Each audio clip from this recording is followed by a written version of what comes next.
এই রাস্তাটা এতটা জঘন্য, তার মধ্যে চালায় এরা এইভাবে একেবারে মেরে দিয়ে বেরিয়ে যেতে পারলে বা যেভাবে অ্যাক্সিডেন্ট হচ্ছে, মানে সামনে দেখেছি কতজনের পেছনের চাকা স্কিড করে যেতে। আজকে হচ্ছে স্বাধীনতা দিবস। পেছনে যেটা দেখছেন সেটা হচ্ছে শঙ্কর মিষ্টান্ন প্রতিষ্ঠান, আর সামনে যেটা দেখছেন সেটা হচ্ছে NH-12।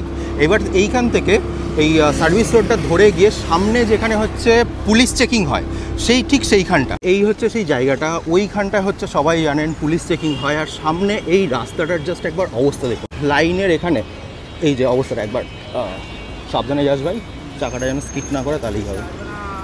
এই যে কী অবস্থা, এইখানটায় খুব বাজে অবস্থা। এইখানটা একবার নিয়েছো, তার মধ্যে চালায় এরা এইভাবে একেবারে মেরে দিয়ে বেরিয়ে যেতে পারলে।